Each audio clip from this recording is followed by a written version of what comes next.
अनवर काशिफ साहब, मैं आपसे ये पूछना चाहूंगा कि इस सारे सिस्टम को अगर डिजिटलाइज कर दिया जाए तो क्या यही इसका हल है? कुछ बेहतरी आ सकती है फिर? देखिए, पाकिस्तान का एक ही वे फॉरवर्ड है इकोनॉमी को डॉक्यूमेंट करने के अलावा कोई वे फॉरवर्ड नहीं है, और वो डिजिटलाइजेशन के जरिए हो सकती है। हम पिछले 70-75 सालों से अपनी डॉक्यूमेंटेशन नहीं कर सके। सर्वे भी हुआ, लोगों ने मुख्तलिफ तरीके भी अडॉप्ट किए, लेकिन अगर आप एंड टू एंड डिजिटलाइजेशन करेंगे जब ही जाके ये डॉक्यूमेंटेशन होगी। लेकिन जब एंड टू एंड डिजिटलाइजेशन की बात होती है तो हमारे जो कारोबारी हजरात हैं, हमारे जो बिजनेसमैन हैं, वो कहते हैं कि जी हमें हमारा कारोबार कम हो रहा है। बेसिकली कारोबार कम नहीं हो रहा होता, मार्जिन कम हो रहा होता है। अब जो टैक्स के नेट में नहीं होते, उनके मार्जिन जो है 50% पे मार्जिन पे काम कर रहे होते हैं वो, क्योंकि वो टैक्स का पैसा भी छुपा रहे होते हैं और वो टैक्स जो सेल टैक्स है वो भी नहीं दे रहे होते। तो अगर डिजिटलाइजेशन हो जाएगी, दुनिया के महज़ब माशरों में डिजिटलाइजेशन अगर आप कर लें, तो पाकिस्तान की इकॉनमी जो है ना, वो बहुत अच्छा पोटेंशियल है उसका। इसलिए कि ये बात मैं हमेशा कहता हूँ कि आपको गाड़ियाँ रोडों पर नजर आ रही हैं, आपको इकोनॉमिक एक्टिविटी होती हुई नजर आ रही है, आपको शादियों होती हुई नजर आ रही हैं, आपको अगर फ्लाइट जाए तो टिकट नहीं मिलता आपको।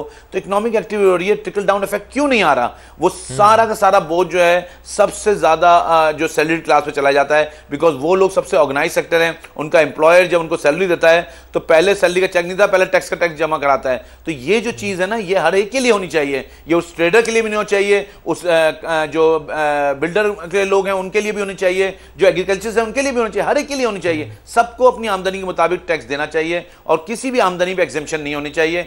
आप रेट ऑफ टैक्स कम करें लेकिन हर आमदनी को टैक्स करें। ठीक है अनवर काशिफ साहब, जिस तरह आप कह रहे हैं कि हर आमदनी वाले शख्स के ऊपर टैक्स लागू होना चाहिए, जफर मोतीवाला साहब, हम ये भी देख रहे हैं कि जिस तरह अनवर काशिफ साहब भी फरमा रहे हैं कि मुल्क में माशी एक्टिविटी तो हो रही हैं, लेकिन एक आम आदमी की ज़िंदगी में कोई फ़र्क नहीं पड़ रहा। हम ये भी देख रहे हैं कि पाकिस्तान स्टॉक एक्सचेंज रिकॉर्ड पर रिकॉर्ड बना रही है, 1,20,000 से इंडेक्स ऊपर चला गया है। तो एक आम आदमी की ज़िंदगी में फ़र्क क्यों नहीं आ पा रहा है इस सारी मुआशी एक्टिविटी का? देखिए, आम आदमी के फर्क उसी वक्त आएगा जब पेरिशेबल आइटम जो हैं वो सस्ते हों।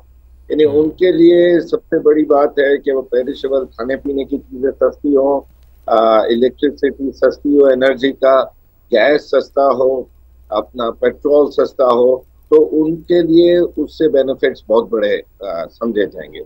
लेकिन अफसोस के साथ कहना पड़ता है कि ये जो एनर्जी का सेक्टर है इसको इग्नोर किया गया है और इंडस्ट्री को भी इसकी परेशानियां देखनी पड़ रही हैं और आम आदमी को खास देखनी पड़ रही हैं। एनर्जी में आ गया कि आपको इलेक्ट्रिसिटी सस्ती मिले, रिलीफ मिले उसके अंदर, गैस और पेट्रोल और पानी और पेरिशेबल आइटम का एक और मसला ये है कि 25 करोड़ आवाम का जो खपत है, जो डिमांड है वो ज़्यादा है, और पाकिस्तान में जो प्रोडक्ट्स आ रही हैं वो जो है हमको अब तो कम हो गई हैं और कई तो ऐसी है जो ख़त्म हो गई हैं, उनको हमको इंपोर्ट करना पड़ रहा है। तो वहाँ पर भी रिलीफ, तो आम आदमी के लिए रिलीफ आते आते काफ़ी साल लग जाएंगे, क्योंकि अभी से हम तो ये कह रहे हैं कि भाई आप किसी तरह भी एनर्जी के सेक्टर को कम करें ताकि इंडस्ट्रियाँ चले, एक्सपोर्ट बढ़े। लेकिन वो जिधर भी जाते हैं, बल्कि है भी जगह रिलीफ देने का, अपना जो इंटरेस्ट रेट घटे हैं, तो वो जो इंटरेस्ट रेट की मद में गवर्नमेंट को पैसे देने पड़ते थे, चाहे डोमेस्टिक हो चाहे बाहर के हों, वो सब जो है वो रुक गए हैं। और IMF वो जो जगह है गैप का, वो अलाउ नहीं कर रही है कि उससे कोई रिलीफ दिया जाए हमारे। जफर साहब, मैं यही आपसे पूछने वाली थी, तो फिर ऐसी कौन सी पॉलिसीज हमारी होनी चाहिए कि IMF की छतरी तले आने वाला बजट इतना कुशन तो गवर्नमेंट को फराहम कर सके कि आम आवाम के लिए कुछ रिलीफ हो। जो हम कहते हैं कि कारोबारी दुनिया से अच्छी खबर, जैसा कि मेरे साथी एंकर ने कहा कि रिकॉर्ड पे रिकॉर्ड बनते हैं, कुछ एक रिलीफ का मार्जिन तो आवाम के लिए रखा जाना चाहिए। कोई ऐसी पॉलिसी बन सकती है? पॉलिसी नहीं बन सकती, क्योंकि पॉलिसी बनाकर वो जगलिंग करते थे हम लोग पहले, तो वो IMF ने जो फिगर्स जो थे गलत वाले वो पकड़े गए थे पाकिस्तान के। फिर अभी तो हम तो बड़ी मुश्किल से बैंक्रप्सी से IMF ने निकाला है, तो अब हम IMF को इग्नोर नहीं कर सकते और उनकी बात ना मानकर अगली किस्त का रिस्क नहीं ले सकते कि भाई वो ना आए। तो और वो जो है पॉलिसी उसी टाइम बनेगी जब हम IMF से के कर्जे उतार देंगे, जो अभी नियर फ्यूचर में तो मुझे नजर नहीं आया। तो ये जो है ये तो कहते हैं कैच 22 हो गया है। कैच 22 में दोनों पार्टीज सख्त लहजा रखते हैं, और दूसरा ये है कि वो खुशस्लूबी से इसलिए अब आपकी किस्तें आ रही है कि आप हर बात जो IMF कह रहा था उसको मान गए हैं, तो वो जब मान जाने के बाद उनको कोई इशू नहीं है। देखिए यहाँ पर लोग IMF को गाली देते हैं, जैसे IMF एक ऑर्गेनाइजेशन है जो आपको एक कर्जा दे रही है। ऐसी पहले बहुत सी ऑर्गेनाइजेशन थी, 500 साल पहले भी कोई ना कोई ऑर्गेनाइजेशन होगी, कोई होंगे लेंडर्स, उनको लेंडर्स कहते थे, लेंडर्स होंगे जो फौजी जंगजू एडवेंचर को प्रमोट करते थे, जिसके पैसे देते थे, या वो किसी हुकूमत को साथ देते थे, किसी बादशाह को कर्जा देते थे। अब हिस्ट्री में जाओगे तो आपको क्रूसेडर्स की पूरी जो है वो लेंडर्स से ही मिली है, टेम्पलर से। तो लेंडर जो थे वो फिर इतने खतरनाक तरीके से फिर डिमांड होती है, उनके इंटरेस्ट रेट इतने ऊंचे होते हैं, तो वो उस हुकूमत उस बादशाह के लिए मुश्किल आती आती है। IMF इतनी खतरनाक चीज तो नहीं है, लेकिन ये कि IMF पॉलिसी मेकिंग में, सिस्टम को चलाने में, नजर रखने पे, जिस हुकूमत के ऊपर उन्होंने पैसे दिए लगाए होते हैं उसके ऊपर वो बड़ी सख्ती से अमल दरामद चाहती है, ताकि उनके जो कर्जा दिया हो वो जल्द से जल्द वापसी के लिए मिले। ठीक, सही, ठीक है। यानी IMF से शिकायत बनती नहीं है जफर मोतीवाला साहब, जिस तरह से मैं आपकी बात को समझा हूं कि हमें अपने घर को ही ठीक करना होगा। पूरा पैनल हमारे साथ मौजूद है, चूंकि इक्तिसादी सर्वे अब से थोड़ी ही देर बाद जारी किया जाएगा, इसके हवाले से हम अपनी गुफ्तगू का सिलसिला जारी रखेंगे। अभी एक ब्रेक लेनी है नाज़रीन, और ब्रेक के बाद आपको दोबारा ज्वाइन करते हैं।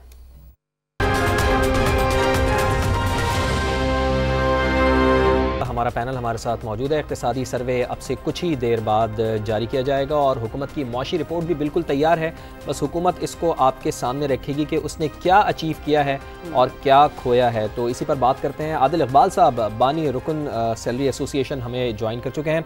आदिल इकबाल साहब, आपका भी बहुत बहुत शुक्रिया वक्त देने के लिए। ये फरमाइएगा कि हमने हमेशा से ये देखा है, हर बजट में ये देखा है कि सैलरीड तबका जो है वो सबसे ज़्यादा पिसता हुआ दिखाई देता है, उसके ऊपर टैक्स में इजाफा कर दिया जाता है। तो इस दफ़ा भी आपको क्या एक्सपेक्टेशन है? चूँकि अभी तक जो इत्तलात आ रही हैं, हुकूमत ने कोशिश तो पूरी की कि IMF के साथ मुज़ाकरात करके सैलरीड तबके के लिए कुछ रिलीफ लिया जाए, लेकिन IMF की जो शराइत हैं वो बड़ी सख्त हैं। तो अभी तक की जो हमें इत्तलात मौसूल हो रही हैं वो तकरीबन 7% से 10% तनख्वाहों में इजाफे का हुकूमत की जानिब से कोई ऐलान किया जा सकता है। तो मौजूदा महंगाई की सूरत हाल में, इन्फ्लेशन को देखते हुए आप समझते हैं कि ये काफ़ी है या इससे कहीं ज़्यादा होना चाहिए? जी, बिस्मिल्लाहिर्रहमानिर्रहीम। जैसा आपने बताया कि तनख्वाहों में कुछ इजाफे का, लेकिन आपने ये जिक्र नहीं किया कि सिर्फ सरकारी मुलाजिमीन के लिए है, और पाकिस्तान का जो सैलरीड क्लास है 90% that is only private employees हैं। प्राइवेट एम्प्लॉइज को कैसे रिलीफ मिलेगा और किस तरह होगा? क्योंकि आप देख चुके हैं कि पिछले 3 सालों में जो महंगाई है वो 100% से ज्यादा बढ़ चुकी है। हर चीज की कीमत डबल हो गई है, खासतौर पर यूटिलिटीज में गवर्नमेंट ने बहुत जुल्म किया है इस वक्त। और जो मिडिल क्लास है, जो लोअर मिडिल क्लास है, जो सैलरीड क्लास है, वो इस वक्त बहुत शदीद मुश्किलात का शिकार है। और उस ऊपर से लास्ट पिछले 2 सालों से गवर्नमेंट ने आसान एक जो है ना शिकार ढूंढ लिया है टैक्स रेवेन्यू पूरा करने के लिए। वो हर बजट में सैलरीड क्लास पर टैक्स डबल कर रहे हैं, तो मतलब बेतहाशा बढ़ा रहे हैं। इसके लिए आप खुद देख रहे होंगे कि इस वक्त इकोनॉमी में शदीद किस्म का दबाव है, क्योंकि सेविंग नहीं हो रही है तो री इन्वेस्टमेंट नहीं हो रही, और GDP आपका बढ़ नहीं रहा।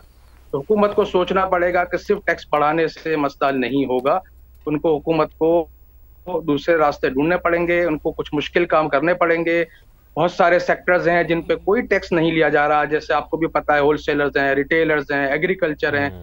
बॉर्डर्स को आपको देखना पड़ेगा। सिर्फ एक टोबैको स्मगलिंग से एक न्यूज आती है कि 300 बिलियन का टैक्स इवेजन हो रहा है, सिर्फ एक आइटम की बात हो रही है। तो अब हम जब देखते हैं कि वहां तो बहुत सारे आइटम्स हैं जिन पे ये इस किस्म के मामलात हो रहे हैं। तो हमारी रिक्वेस्ट है गवर्नमेंट से, और हमें उम्मीद है कि गवर्नमेंट इस दफा सैलरीड क्लास को रिलीफ देगी। हमारा मुतालबा है कि टैक्स के रेट कम किए जाएं। टैक्स बहुत ज्यादा बढ़ा चुकी है गवर्नमेंट, और बुनियादी तनख्वाह में जो रिलीफ होता है, जहां से टैक्स लिमिट शुरू होती है, वो जो इस वक्त 6 लाख रुपए यानी 50,000 रुपए माहाना, जो बंदा एक आम मुलाजिम 50,000 रुपए माहाना तनख्वाह ले रहा है, उस पे आपने टैक्स लगा दिया। इसको बराए मेहरबानी बढ़ा के 1 लाख रुपए तक ले जाएं, ताकि किसी तरह से उनकी अश्कशोई हो जाए। और ऊपर के जो टैक्स स्लैब हैं, इसके बाद के जो टैक्स स्लैब हैं, उनमें भी खातिर ख्वाह कमी की जाए।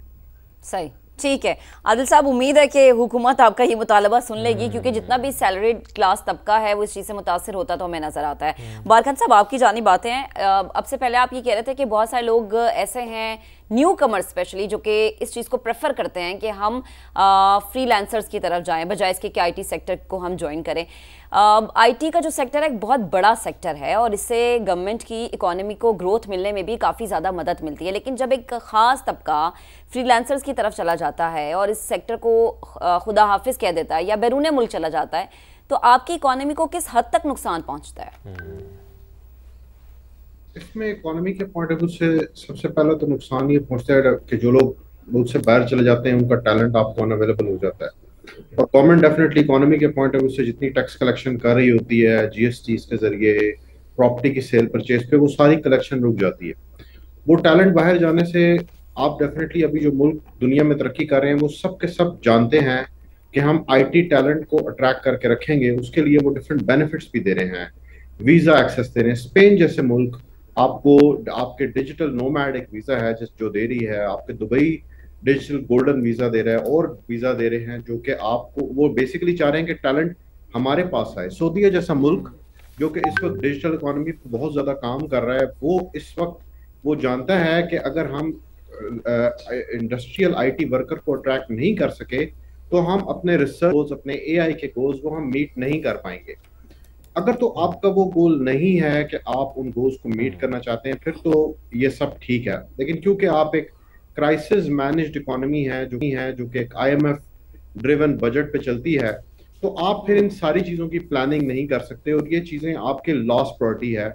और ये बजट में नजर भी आता है, आप जितनी मर्जी बातें करते रहें कि हम $15 बिलियन या $25 बिलियन अचीव करेंगे, वो $15 बिलियन $25 बिलियन आप अचीव नहीं कर सकते जब तक आप एक लॉन्ग टर्म विजन ना रखें। आप अभी जो इंडिया के साथ वॉर हुई उसमें आपने सारी की सारी टेक्नोलॉजी विच वाज अमेजिंग, लेकिन अगर आपने उस किस्म की टेक्नोलॉजी को इंडिजिनसली डेवलप करना है और उस किस्म की टेक्नोलॉजी को लोकल डेवलप करना है, तो आपको आईटी के अंदर ही R&D के ऊपर खर्च करना पड़ेगा। क्योंकि अब ये सारा जो ड्रोन वॉरफेयर है, सारा का सारा जो टेक्नोलॉजी का स्टेल्थ वॉरक्राफ्ट का सिस्टम है, आपकी रडार विजन है, ये सारा का सारा सॉफ्टवेयर बेस्ड है।